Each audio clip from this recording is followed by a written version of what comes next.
non à de nouvelles taxes sur les hauts revenus et les patrimoines. Gabriel Zucman et François Langlais confronteront ici leurs arguments. Vous nous avez déjà rejoint, Gabriel Zucman, bonsoir. Bonsoir. Un mot sur les passions que vous suscitez. Moi, je suis frappé, je vois même sur les réseaux sociaux, à l'annonce même de ce débat, à quel point votre nom même suscite alors des passionnés, soit laudateurs, soit au contraire qui vous détestent, les deux.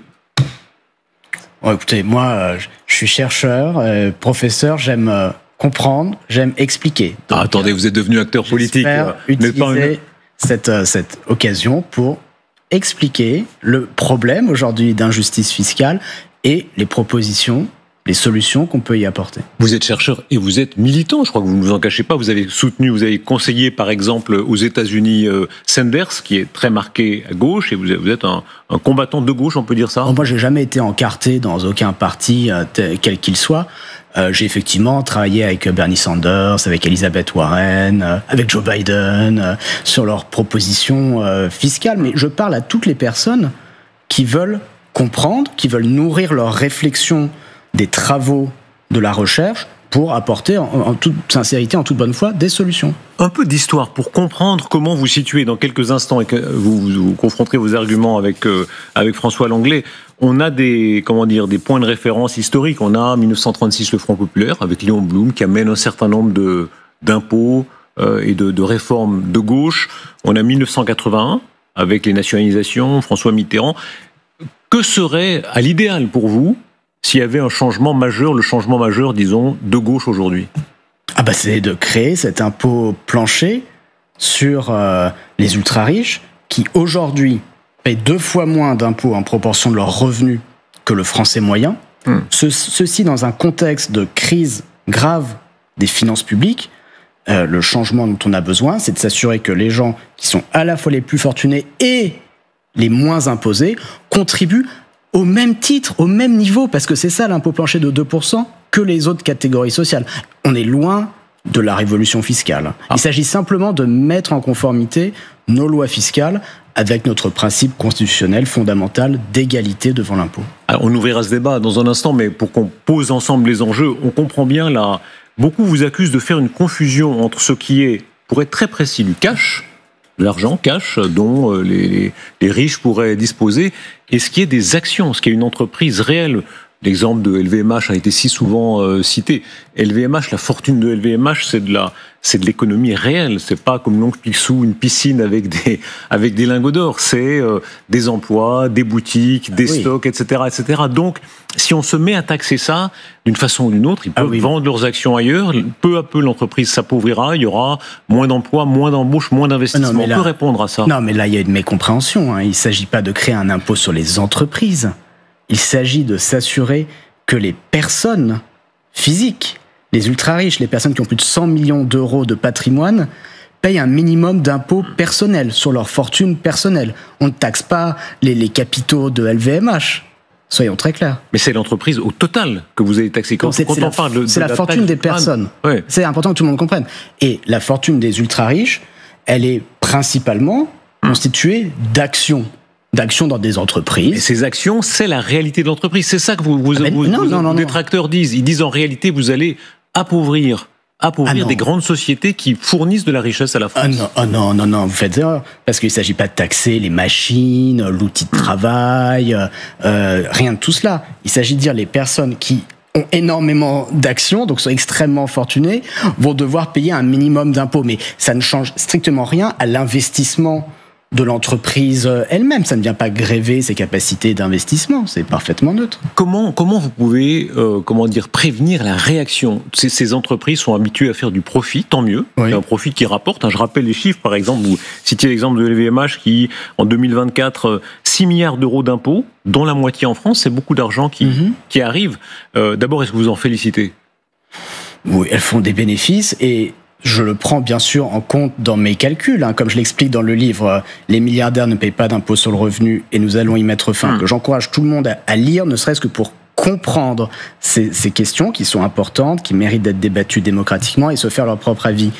Les milliardaires, tout prélèvement compris, payent 25% de leurs revenus en impôts. Sur ces 25%, il y en a 23% qui vient de l'impôt sur les sociétés dont leurs entreprises comme LVMH s'acquittent. Donc personne ne le nie. Mais il va falloir payer ces impôts, donc ils vont vendre des actions. Chaque année, ils vont vendre par exemple 2% de leurs actions aux Chinois, aux Saoudiens, etc. Et est-ce que c'est pas autant de richesse qui partira de la France dans d'autres économies ?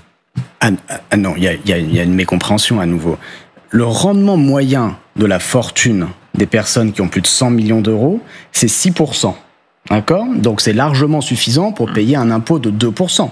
C'est une moyenne. Alors c'est vrai qu'il peut y avoir des cas où les gens ont moins de 2%. Dans ce cas-là, et je pense qu'on en reparlera avec François Langlais, je le discute, je l'explique dans le livre, il y a tout un tas de modalités de paiement de l'impôt possibles, mais en aucun cas, aucune de ces modalités qui sont discutées ne se traduirait par une vente d'actions à des non-résidents. Mais si on peut parfaitement l'empêcher. Qu'est-ce que vous allez faire alors ? C'est très simple. On pourrait dire que si les personnes n'ont pas l'argent sonnant et trébuchant pour payer l'impôt, elles pourraient payer en nature avec des actions de leur entreprise, actions que la puissance publique conserverait dans un fonds souverain, ou alors qu'elle pourrait revendre en priorité aux salariés des entreprises. Je finis aux salariés des entreprises en question. C'est-à-dire de la même façon que certains disaient, on va empêcher les gens à l'aéroport de partir. Il y a une coercition au fond. Donc l'État pourrait revendre en priorité aux salariés des entreprises en question, ou s'il n'y a pas assez de preneurs chez les salariés, à d'autres investisseurs résidents, en interdisant la revente à des non-résidents. Donc rien ne sort de France. Est-ce que ça veut dire même que, au fond, vous êtes dans une logique un peu, c'est pas chacun juge, on peut juger ça bien ou pas, mais de nationalisation partielle? C'est une logique qui consiste à faire entrer les milliardaires dans le champ de la solidarité nationale. À poser un nouveau principe qui est que l'extrême richesse... Ça, c'est la formule poétique. La formule un peu plus brutale, est-ce que c'est pas nationalisation déguisée ? Non, c'est que l'extrême richesse doit s'accompagner de devoirs incompressibles vis-à-vis de la communauté nationale, effectivement. Gabriel Zucman, on va ouvrir le débat, François Langlais va nous rejoindre dans un instant. Ces comparaisons historiques, elles sont évidemment très, très parlantes. Les nationalisations, ça n'a pas très bien marché. Ça, je pense que vous le concédez. Après 1981, on a vu à quel point il a fallu revenir en arrière.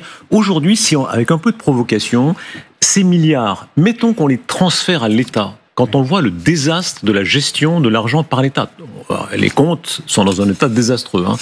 Est-ce que c'est pas une erreur de penser qu'ils sont mieux gérés par l'État que par une entreprise comme LVMH ou d'autres ? Il y a beaucoup d'autres exemples à donner qui, elles, fonctionnent. Bien ou mal, mais elles font du profit. Et ce profit, ensuite, est taxé. Alors, 2 points. Premièrement, il ne s'agit pas du tout de nationalisation. Nationalisation, c'est quand l'État prend 100% des actions. Oui, mais il y a des partiels. Parle ça, c'est petit à petit, quoi. 2%.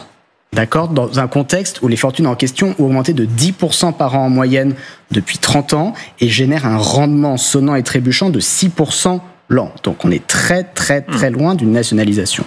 Deuxièmement, votre question, c'est celle de l'efficacité de la dépense publique. Elle peut être rendue plus efficace, la dépense publique.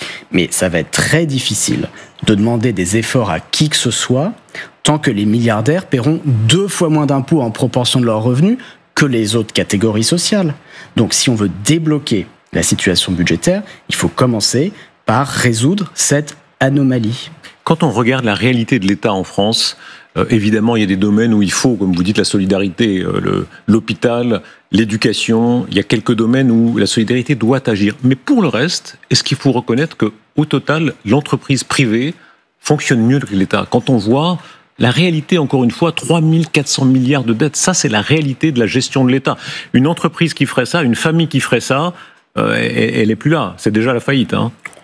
Bon, vous savez, il y a aussi des inefficacités dans la dépense privée. Ils font faillite là, à ce moment-là. Par exemple, on pourrait privatiser la santé.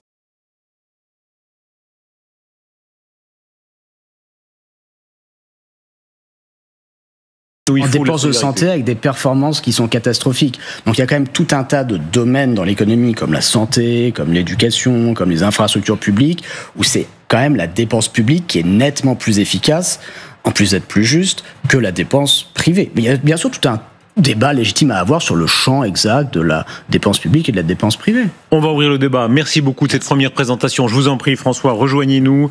François Langlais, éditorialiste économique à TF1 LCI. Gabriel Zucman, vous rappeliez vous-même votre livre « Les milliardaires ne paient pas d'impôts sur le revenu et nous allons y mettre fin ». C'est aux éditions du Seuil. Premier sujet de discussion tout simple dans vos deux points de vue respectifs, c'est la nécessité ou non de taxer. Est-ce qu'il est vrai ou non qu'il y a une part des Français fortunés qui ne paient pas suffisamment d'impôts?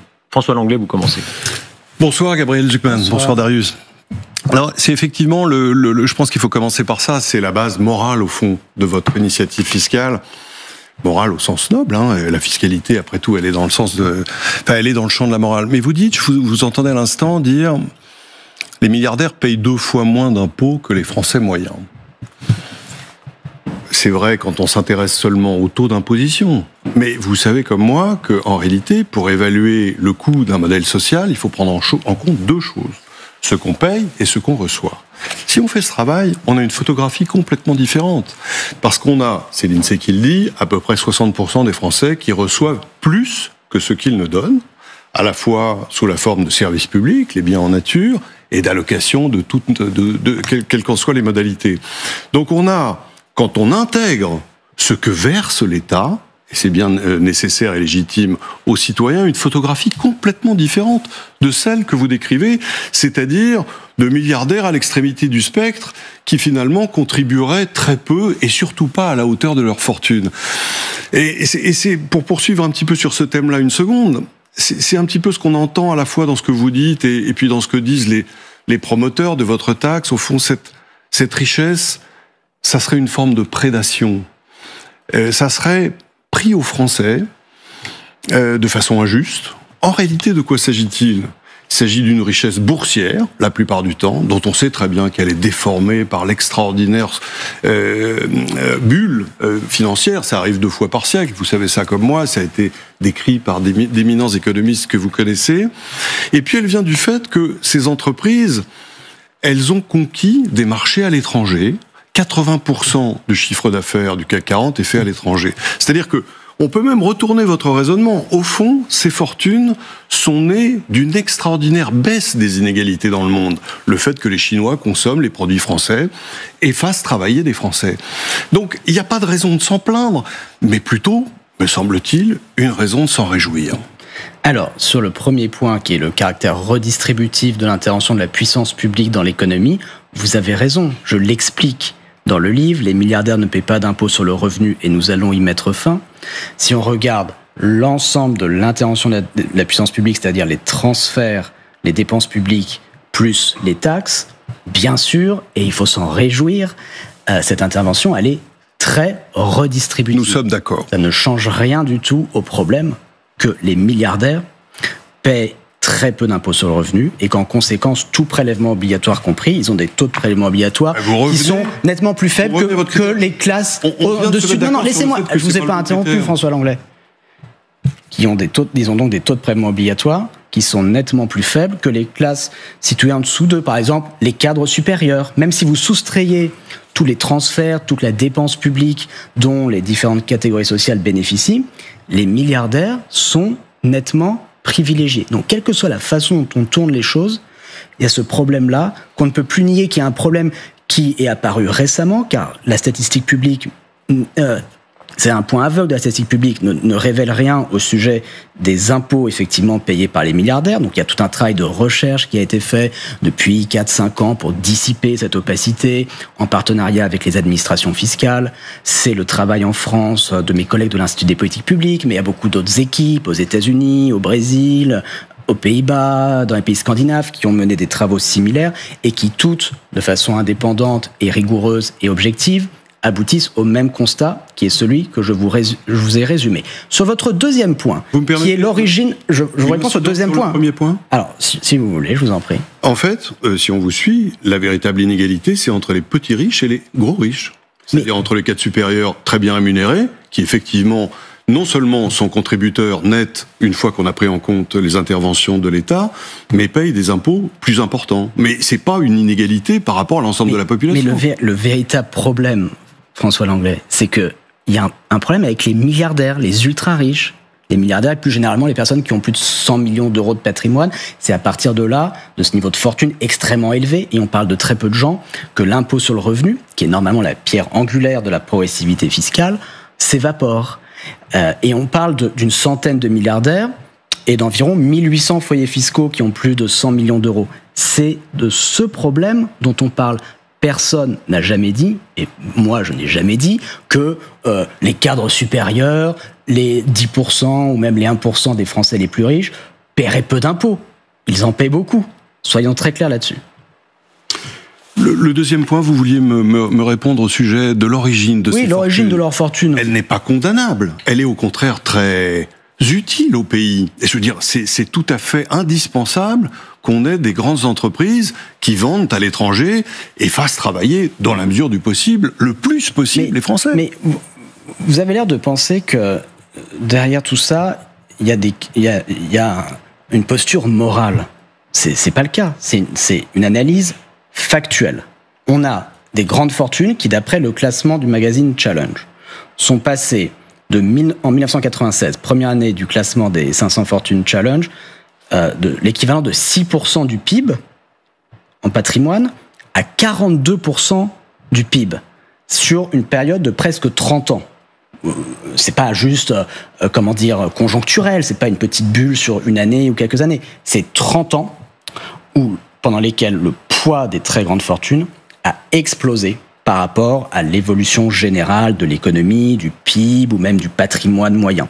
Et c'est une évolution qui est mondiale, qu'on observe dans tous les pays et qui a été particulièrement forte en France. Parce que la France, au sein des autres pays d'Europe occidentale, se caractérise par le poids particulièrement élevé de la richesse de ces milliardaires. Mais vous savez, l'Allemagne aussi, elle a des grandes entreprises. Mais j'insiste, pardon, je vous interromps pour qu'on comprenne bien. On parle de la valorisation, n'est-ce pas, de leur entreprise. On parle la fortune des personnes en question, c'est pour l'essentiel des actions, effectivement, dans leurs entreprises. Ouais. La valeur de ces actions a augmenté, mais pourquoi faire des actions un insigne d'immunité? Vous avez l'air de penser que parce que la richesse c'est des actions, alors il ne faudrait soit pas en parler, soit pas la taxer. C'est pas un signe d'infamie. Et quand j'entends, mais personne n'a dit que c'était un signe d'infamie. J'ai entendu Monsieur Faure comme vous qui disait. Mais c'est pas un signe d'immunité non plus. 19 milliards dans la poche de Bernard Arnault en un seul jour. Vous vous rendez compte du temps qu'il faut pour accumuler 19 milliards? Mais il faudrait que vous lui expliquiez qu'il s'agit d'une progression du cours boursier, et que le lendemain ou le surlendemain, la valeur de LVMH, ou de toute autre entreprise, pas d'action LVMH, pourrait baisser d'autant. C'est-à-dire que, en grande partie, il s'agit d'une richesse qui n'est pas réelle, et qui en tout cas est sujette à des fluctuations quotidienne et très importante. Vous parlez de variations au jour le jour, qui ne m'intéresse absolument pas. C'est Monsieur Faure qui en parlait pour défendre votre taxe. Absolument pas. Et moi, je vous parle de l'évolution internationale et sur 30 ans, et d'une situation où aujourd'hui, on a ces fortunes qui pèsent 42% du PIB. Qu'est-ce que ça veut dire concrètement? Quand elles pèsent 6% du PIB, ça veut dire si vous les taxez à 2%, ça pourrait rapporter de l'ordre de 0,1 point de PIB en recette fiscale supplémentaire. Parlons-en. On est dans l'épaisseur du trait. Mais quand elle pèse 42% du PIB, ça rapporterait 0,8 points de PIB. Gabriel Zucman et François Langlais, j'aimerais vous entendre sur le revenu de tout ça, qu'on soit pour ou contre ce type de taxation, est-ce que ça rapporterait ou non? Écoutez, Michel-Édouard Leclerc, il était sur notre antenne hier, et il a cette expression un peu imagée, il dit ça fait bander la gauche, mais ça ne servirait pas à grand-chose. En gros, écoutez exactement son propos. Taxer des riches pour prendre leur fric et les mettre dans un seau où il y a des trous, ça résout pas le problème des Français. Ça fait peut-être bander la gauche et ça fait peut-être éructer la droite et le patronat. Ça résout rien. Sur le résultat, puisque c'est ça le thème suivant, oui ou non, est-ce que ça aurait du résultat, si on veut chiffrer ça, est-ce que ça rapporterait, Gabriel Zucman? Ça rapporterait de l'ordre de 20 milliards d'euros à partir du moment où on crée un dispositif sans échappatoire. Parce que c'est là la clé du rendement budgétaire. On avait un impôt sur les grandes fortunes en France, l'ISF, créé en 1981 sous le nom d'impôt sur les grandes fortunes, mais il avait tout un tas de niches fiscales, d'exonérations qui ont eu deux conséquences. d'abord, les personnes qui tombaient dans ces exonérations n'avaient pas à payer l'impôt, et en plus, ça leur permettait aux autres d'optimiser, comme ça, pour échapper à l'impôt. Donc, moi, ce que j'ai proposé, c'est de tirer les leçons de cette expérience historique et internationale, qui n'est pas probante. Je suis critique de l'ISF pour créer quelque chose de différent. Sur le rapport financier. Écoutez, vous appréhendez les choses en éminent universitaire que vous êtes. Mais la réalité, c'est que les contribuables n'attendent pas sous le marteau fiscal que vous avez préparé pour eux. Les contribuables qui ont 100 millions d'euros de patrimoine. Oui, non. Ça, ils ne l'attendent pas. Quels que soient les contribuables. Et au fond, plus ils sont riches, plus ils ont de moyens d'échapper à l'impôt. Je n'en veux pour preuve que une tribune qui a été faite par quelqu'un que vous connaissez très bien, Philippe Aghion, éminent économiste lui aussi, qui lui, en vertu justement de ce comportement d'évitement qu'on peut attendre de la part des contribuables, évalue le rendement plutôt à 5 milliards. C'est pas pareil, 5 milliards et 20 milliards. Pourquoi ? Parce que vous taxez le contribuable, le propriétaire de l'entreprise, sur la valeur de l'entreprise qu'il détient. Sur les actions. La valeur de l'entreprise qu'il détient, les actions qu'il détient dans l'entreprise. Mais vous le contraignez à faire face à une alternative qui, dans les deux cas, est désastreuse. Pour le pays, j'entends. Pour lui, on s'en fiche. Pas le sujet. C'est pour le pays. C'est pour l'emploi. C'est pour la croissance. Première route qu'il peut prendre, payer. Dans ce cas-là, qu'est-ce qu'il va faire ? Il va faire cracher son entreprise en dividendes. Parce que vous allez lui demander des millions, des dizaines de millions, des centaines de millions, des milliards dans certains cas très faibles. Les gens qui possèdent justement une très grosse fortune. Ils vont avoir besoin de se procurer ces milliards. La seule façon, ça va être de faire cracher l'entreprise en dividendes au détriment de l'investissement et du développement. Ça, c'est la première route. Très désagréable. La réponse là-dessus, puis c'est un point central. Est-ce que le résumé là-dessus, j'aimerais vous entendre, est-ce que oui ou non, ça signifiera moins d'investissement, moins d'embauche, c'est évident, moins de ruissellement, pour reprendre l'expression qui a beaucoup circulé? Non, absolument pas. J'insiste sur le fait que c'est pas un impôt sur les entreprises ne sont pas concernées, on ne vient pas taxer leurs bénéfices, on ne vient pas taxer leur capital, on ne vient pas forcer à faire sortir de l'argent de l'entreprise, on vient demander aux personnes dont la fortune dépasse 100 millions. Les actions, c'est bien du capital, je vois pas la distinction. Donc, les actions, c'est du capital, vous ne savez pas sur le capital, oui, les actions, c'est le capital. Un instant, je vais répondre à votre question. Oui. Donc, le rendement moyen, pour les personnes qui ont plus de 100 millions d'euros de patrimoine, c'est 6%. Oui, là encore, c'est nettement supérieur à 2%. Ça dépend des années, ça dépend des secteurs. C'est la moyenne, donc c'est la moyenne, vous avez raison, c'est une moyenne, donc tout le monde n'est pas dans cette situation. Pour certains, ça va être 8, pour certains, ça va être 4. En moyenne, c'est 6%. C'est nettement supérieur à 2%. Donc les personnes ont largement de quoi payer l'impôt avec leur liquidité. Quand les milliardaires prétendent ne pas avoir de liquidité, prétendent avoir des problèmes de liquidité, c'est qu'ils organisent leur propre illiquidité précisément pour échapper à l'impôt sur le revenu. D'accord ? Ça, c'est très important de comprendre ça. Deuxièmement, le 6% est une moyenne. Il y a des cas qui sont rares, mais réels, où il peut y avoir des vrais problèmes de liquidité, où les personnes ont une fortune qui ne génère pas encore de rendement. C'est le cas des licornes, Mistral AI. Dans ce cas-là, il ne faut pas réinventer la roue, il faut partir des dispositifs, des modalités de paiement qui existent déjà dans la législation française pour l'impôt sur le patrimoine qu'on a depuis des siècles, qui s'appelle l'impôt sur les successions. Il y a un impôt sur les successions qui est autour de 45% pour les grandes successions, qui pose des problèmes de liquidité. Et 45%, c'est beaucoup plus que 2%. Donc, vous héritez d'une entreprise, vous héritez d'œuvres d'art, vous héritez d'actifs qui ne génèrent pas forcément de liquidité, mais vous devez payer 45%. Même si le taux effectif est nettement inférieur à 45%, il est néanmoins nettement supérieur à 2%. Donc, ce qu'on a permis de faire depuis très longtemps, on a réfléchi à tout un tas de modalités de paiement de l'impôt, par exemple étaler les paiements ou permettre aux personnes concernées de payer en nature avec le mécanisme qui s'appelle le mécanisme de dation. Si vous héritez d'œuvres d'art, des tableaux de Picasso, des sculptures, vous pouvez payer l'impôt sur les successions en nature avec ces œuvres d'art d'un montant équivalent à l'impôt dû. Donc moi, ce que j'ai proposé, c'est de partir de là et d'élargir ces modalités de paiement pour permettre aux personnes de payer l'impôt plancher de 2% également en nature, c'est-à-dire avec des actions. Vous allez tuer les boîtes ? Vous avez créé une sous-direction du budget chargée de l'intelligence artificielle qui investira, enfin qui gérera les boîtes comme Mistral AI, alors que cette boîte, rappelons-le, l'espoir d'intelligence artificielle français, elle se bat contre OpenAI que vous connaissez, vous avez travaillé aux États-Unis, où il y a une valorisation 10 fois supérieure. Écoutez, vous l'avez entendu, Nicolas Dufour, qui est le patron de la Banque publique d'investissement, qui serait probablement l'homme en charge de gérer les actions si votre système était mis en œuvre. Il dit, mais je n'en veux pas, c'est une catastrophe, je ne suis pas fait pour ça.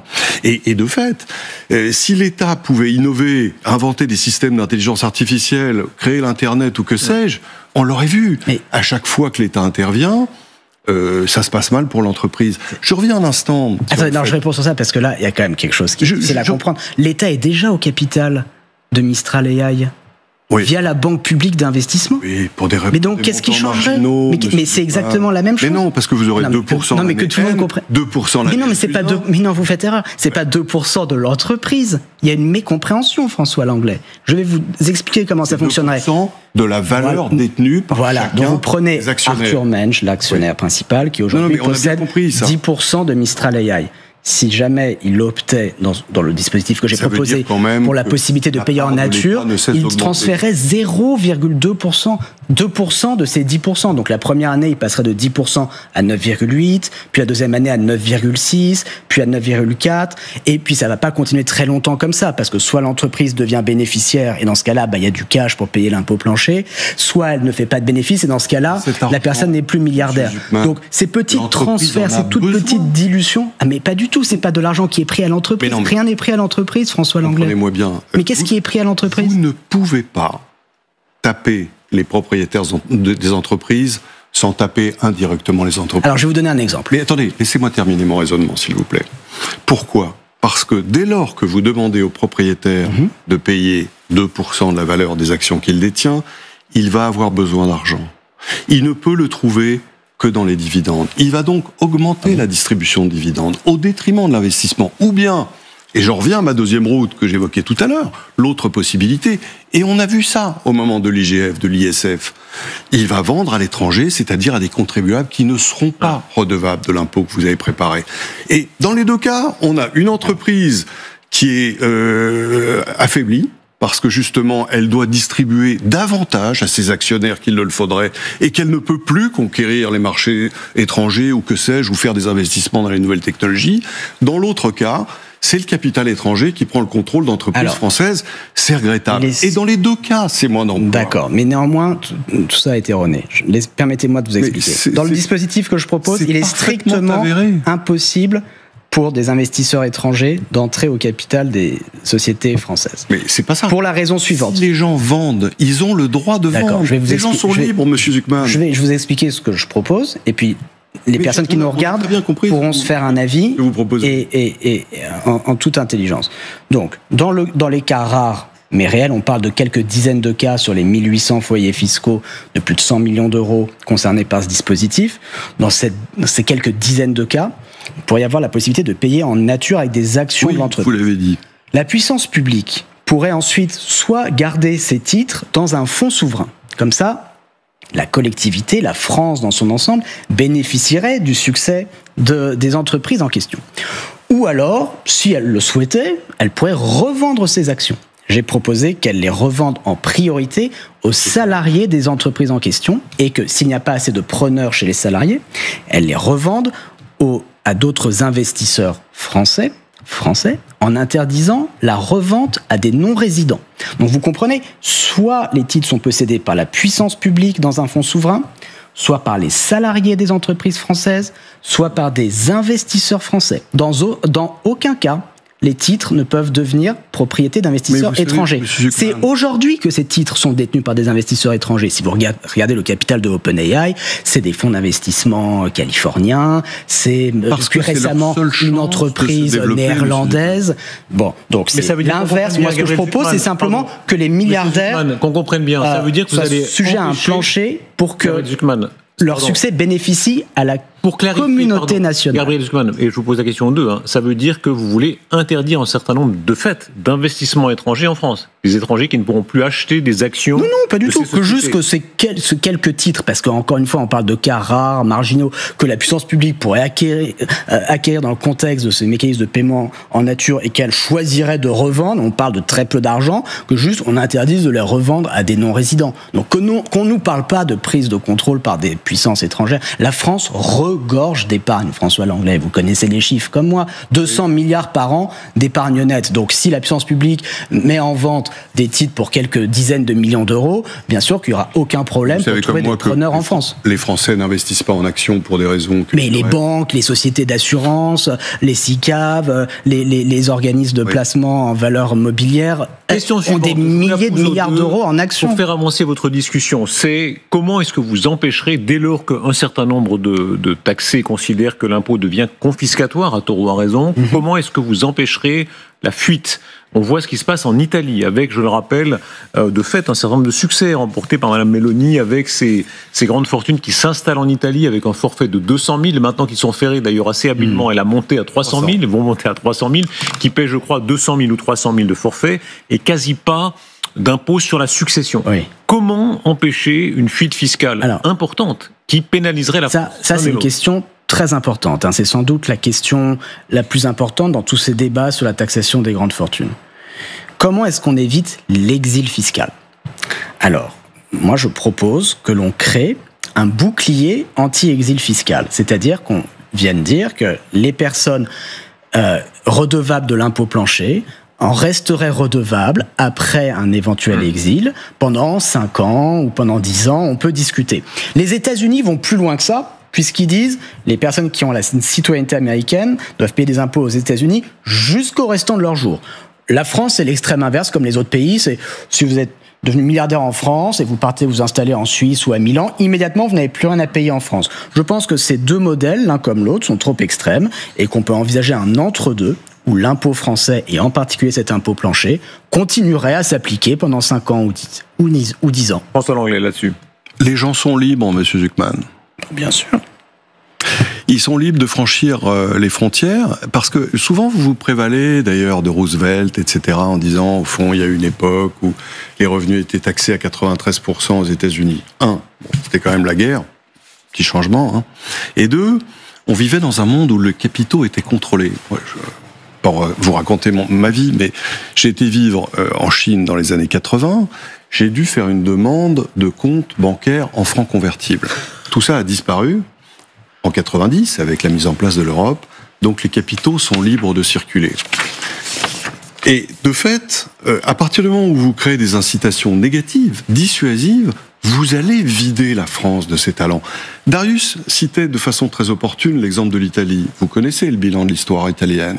30 000 personnes ont rejoint l'Italie grâce ou à cause, tout dépend du sens dans lequel on envisage les choses, à ce forfait fiscal. La moitié d'Italiens qui étaient expatriés, qui sont revenus en Italie parce que justement les conditions fiscales qui leur étaient consenties étaient très avantageuses. Pour l'autre, ce sont des Britanniques, des Suisses, oui, même des Suisses, des Français. Mais sauf que vous répondez pas à ce que je viens d'expliquer. Il n'y aurait aucune raison fiscale de s'installer dans un pays autre que la France, puisqu'il y aurait une neutralité fiscale. Moi, ce que je propose de dire, c'est que où que vous viviez pendant au moins 5 ans ou 10 ans, le fait d'être à Paris, le fait d'être à Milan ou en Belgique ou en Suisse soit parfaitement neutre. Si vous déménagez, et c'est bien sûr votre droit, c'est votre liberté qui n'est pas remise en cause, dans un autre pays, la France viendra collecter la différence entre ce que vous allez payer dans votre nouveau pays et ce plancher de 2%. Conforme à la législation, monsieur Zucman. Si je devais m'installer en Italie, oui, il y a des conventions fiscales qui lient la France avec l'Italie. Vous ne pouvez pas arriver avec les contrôleurs des impôts en disant donnez-moi 100 millions. Non, mais ça ne marche pas. Sur ce point également, vous faites erreur, François Langlais, puisqu'on peut écrire ce bouclier anti-exil de façon à ne même pas avoir à renégocier les conventions de double imposition. Il faut simplement le structurer sous forme de ce qui s'appelle une exit tax, c'est-à-dire que cet impôt serait payable au moment de partir, quand la personne est encore résidente fiscale en France, et donc il n'y a aucun besoin de renégocier les conventions fiscales. C'est quelque chose qu'on peut faire demain, tout seul. Ça veut dire que vous enfermez de facto les entrepreneurs en France en disant, les gars, si vous sortez, ça va vous coûter. Non, c'est de poser le principe que ça doit être neutre, Bah, que vous soyez en France. pas neutre. Mais si c'est neutre, C'est-à-dire vous allez payer le même montant. Vous allez interdire aux gens Non. de sortir, sauf à acquitter ces taxes. Non, il y a une mécompréhension, François Langlais. C'est de créer une égalité de traitement. C'est que vous soyez à Paris J'ai bien compris. ou à Milan ou à Bruxelles pendant 5 ans ou 10 ans ou 15 ans, discutons. Vous allez payer le même montant, système américain, comme si vous c'est étiez malin que encore vous. en France. Mais c'est le système américain. Le système américain, justement, il vous prive de la nationalité. C'est-à-dire que vous pouvez risquer de perdre votre nationalité. On peut penser que... Non, vous pouvez pas perdre votre nationalité. Vous pouvez. Enfin, vous pouvez renoncer, on peut pas vous la prendre. C'est ça. Vous pouvez choisir de Vous pouvez renoncer. choisir Ah oui, c'est autre chose. de renoncer à votre D'accord. nationalité pour Oui. ne pas payer les impôts. C'est ce qui se passerait en France avec votre système. J'aimerais votre regard Moi, c'est sur, pas fondé sur la citoyenneté, donc on peut pas y renoncer. Moi, c'est simplement de poser le principe que si vous êtes devenu milliardaire, Si vous Gabriel c'est quand même en partie et- grâce aux et François Langlais. infrastructures, J'aimerais votre à regard l'éducation, sur vous ce qui devez se passe. continuer à payer un minimum pendant un certain nombre d'années. Excusez-moi, notre regard l'un et l'autre sur ce qui se passe en Argentine. On peut voir l'image, peut-être le triomphe électoral de Milei, Javier Milei, qui a remporté, je crois, plus de 40% des suffrages sur un programme évidemment très libéral. Et alors, chacun ira de ses exemples avec les pays, mais on a là l'exemple d'un pays qui est allé très loin dans la réduction des dépenses de l'État, avec cette conviction de philosophie, disons, financière de Milei, que l'État est moins bon gestionnaire, sauf pour certains domaines dont on parlait tout à l'heure, la santé, l'éducation, etc. Pour tout le reste, l'État est moins bon gestionnaire que le privé. Et plus on réduit la part de l'État, mieux c'est. Et il revendique aussi, alors, d'abord une baisse de la dette, qui est très spectaculaire. On était à 155% du PIB en 2023, 2024, 85%, 2025, 73% en prévision. Et même la pauvreté a reculé. Quand vous regardez l'exemple, il ne s'agit pas de faire du Milei tel quel, évidemment. Je pense d'ailleurs que ce n'est pas votre ami. Mais disons l'un et l'autre, les leçons que vous tirez de cela. Écoutez, c'est une thérapie extrêmement dure pour une situation qui était catastrophique.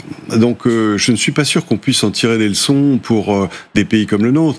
J'observe quand même que la victoire qu'il a obtenue, il se l'attribue, il a probablement pas tort sur toute la ligne, mais elle est quand même grandement liée au fait que les États-Unis ont promis une aide substantielle dans le cas où, justement, il resterait au pouvoir.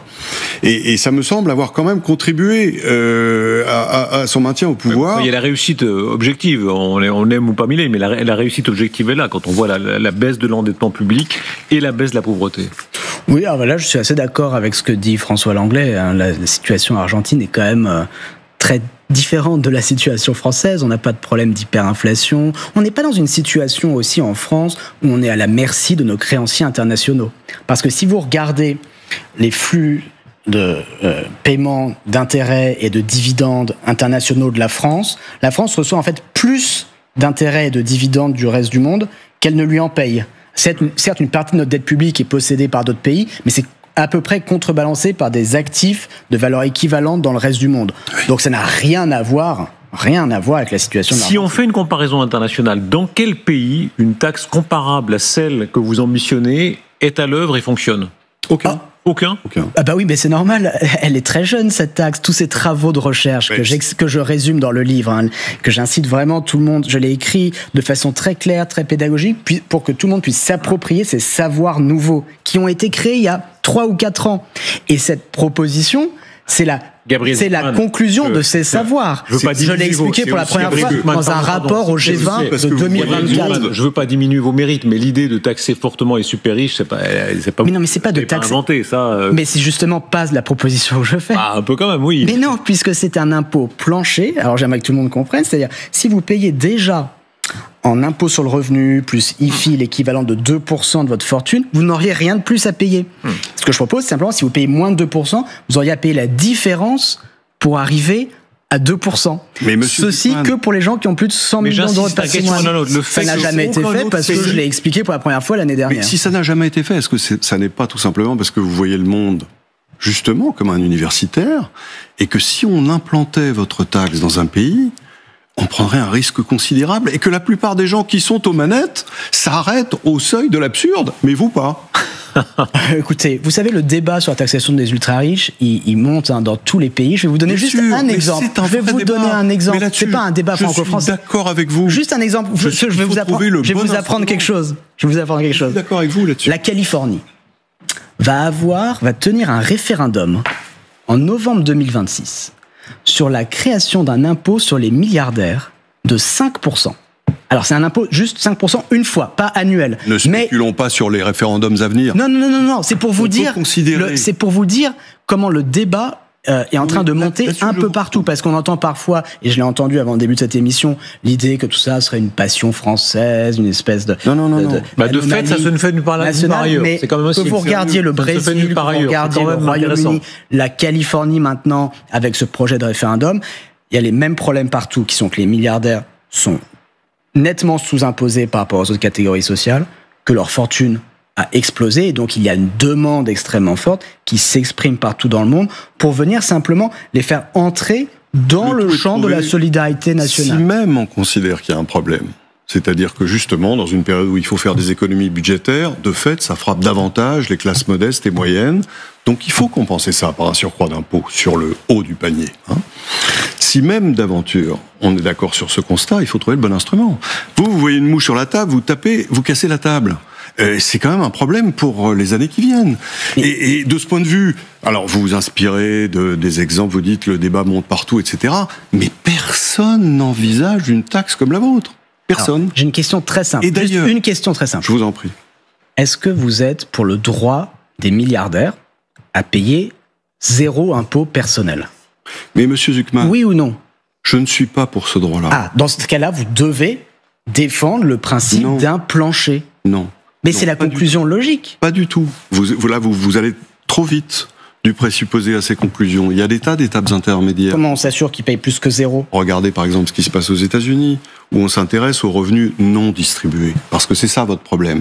Et le problème, disons, justement de la justice fiscale. Il y a des revenus qui ne sont pas distribués, qui sont logés dans des holdings. Les États-Unis taxent ces revenus. Oui, mais ça n'empêche pas que certains milliardaires américains payent 0 impôt. Regardez, il y a quelques années, il y avait des révélations du média ProPublica sur les taxes des milliardaires américains, et ils ont expliqué que certaines années, Jeff Bezos avait payé tellement peu d'impôts sur le revenu, quasiment 0, qu'il avait demandé les allocations familiales. Je ne dis pas que le système... Vous voyez qu'il y a quand même un gros problème.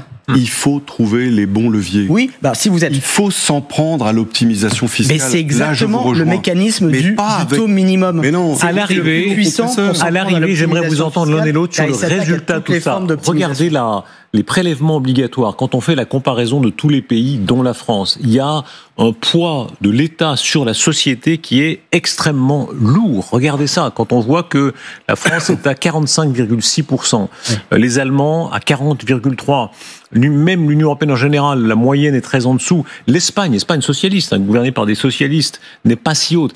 Est-ce que dans l'ensemble, on est dans une logique un peu folle, où Bercy, où l'État français veut ponctionner toujours et toujours davantage la société, alors que le résultat est là. Oui. Il n'est pas bon. On ne peut pas dire que le résultat soit bon. Vous avez d'abord oublié quelques pays, parce que il y a la Suède, il y a le Danemark, il y a la Norvège, qui sont sur le même taux de prélèvement obligatoire. Il y a aussi Cuba, la Corée du Nord. Et qui sont, pas dans des performances économiques mauvaises. Au contraire, qui font partie des pays les plus prospères, les plus productifs du monde. Comme la France d'ailleurs, on fait partie des pays où la productivité horaire du travail est la plus élevée. Et ça a un lien étroit avec le fait qu'on a un taux de prélèvement obligatoire relativement élevé. D'une façon plus générale, tous les pays riches ont des taux de prélèvement obligatoires élevés. Il y a une corrélation extrêmement forte entre le niveau de développement sur l'axe des abscisses, la richesse par tête, et le niveau de prélèvement obligatoire sur l'axe l'inverse. Vos informations datent un petit peu. On n'est plus du tout à des niveaux de productivité horaire qui sont les meilleurs du monde, loin s'en faut. Au contraire, la productivité a été négative pendant longtemps, d'ailleurs dans toute l'Europe, mais aussi en France. Et c'est un problème. Mais en revanche, les taux d'imposition, tout dépend du modèle social que vous avez. Notre problème, c'est que c'est un rapport de qualité-prix, au fond. En Suède, vous avez des taux de prélèvement qui sont élevés, mais vous avez un système éducatif qui est excellent. Vous avez un système de santé qui est bien meilleur, justement, du point de vue de l'efficacité que le nôtre. Donc, le sujet, quand on s'intéresse aux finances publiques comme vous, est-ce que ça ne serait pas plutôt de s'intéresser à l'évaluation de la dépense publique. C'est-à-dire au fait de dire, ben voilà, on met tant d'argent, qu'est-ce que ça rapporte avant même de vouloir... Ce sera l'occasion de nos débats. Merci beaucoup, et à l'un et à l'autre. Merci beaucoup de ce débat très civil et de confrontation des arguments.